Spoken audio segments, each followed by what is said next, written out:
so Sundar, let me reach out to you.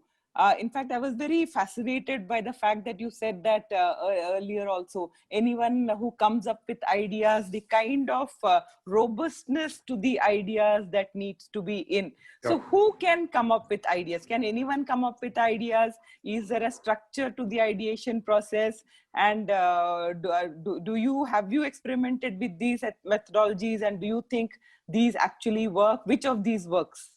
Yeah. Actually, it's interesting you should ask this, because in Amazon, we have this view that everybody is a leader, right? So these leadership principles apply to everybody. Now, of course, in real life, what happens is some people, they're just into their jobs every day, day in and day out. It gives them lesser time to step back and think about what they can do to innovate. Whereas in certain roles, you have a little bit of a luxury in terms of time to be able to step back and think. So yes, that is there. But I think in Amazon, we have always believed this, that the leadership principles apply to one and all, number one. And the way it works is, today, if anybody comes up with an idea, we follow what is called as the working backwards philosophy. Now, this is something that Jeff Bezos has, driven in the organization from day one, to the point where now it's second nature to everybody. So the working backwards workshop, basically it forces people who are coming up with ideas to put some structure to their thinking. And it also saves us a truckload of time later in the cycle if we don't do our homework in advance. Now, some of the people might say that, oh, but then aren't you stifling ideas by forcing people to think too much upfront? Isn't that taking up too much of time, etc.? Yes, that is one school of thought. But our view is that that process was never designed to be easy. It was always designed to force you to ask the tough questions and answer the tough questions before you make an investment of time or money or whatever else. So the working backwards workshop for us actually has three elements to it. One is, if you're coming up with a new idea, it could be an external facing idea, it could be an internal facing idea, it doesn't matter. You are expected to write a press release to say that if this idea goes live in an internal newsletter or in an external publication, if you are going to publish this, what would you write in it? Write it today itself, when you come up with the idea itself.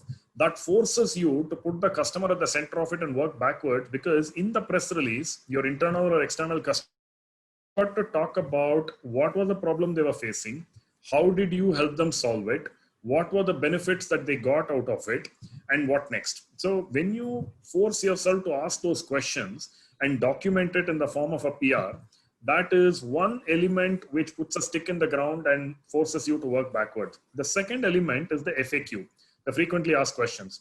The frequently asked questions says that if you were to launch this, what are the likely questions that will come, either from an internal audience or from an external audience. So from an external audience, it could be about how does it get used? How secure is this?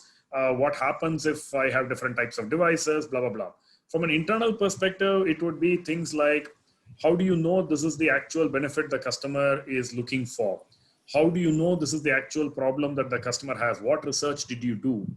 How much of time do you think it will take for you to run this experiment? What is the sample on which you will run the experiment, right? Those are the kind of questions that will get answered there.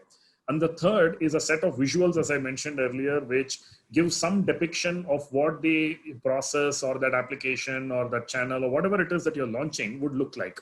So we actually package this up and offer it to customers as a working backwards workshop. So we've done that now for a number of customers in India, where basically we have taken our internal practice and we say, okay, Mr. Customer, if you got an idea that you would like to take through to fruition and you would like to use the Amazon methodology for that, we're happy to help you do that.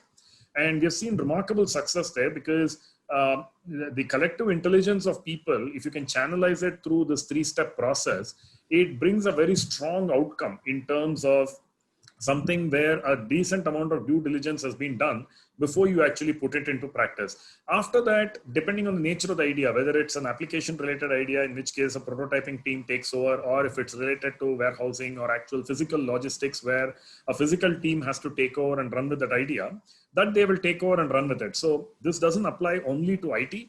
It applies in equal measure to any part of the business, right? And this is something that we have seen has helped us to standardize on the methodology across the organization, so that everybody has a shared vocabulary and also a shared set of expectations of what they have to put together in order for an idea to be seriously considered. That's number one.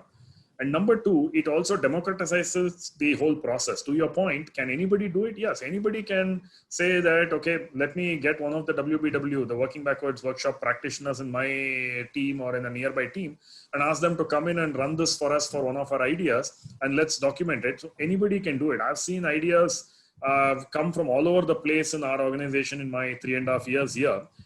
There has never been a limit to say only X can do it or Y can do it. And we've seen it to be highly successful.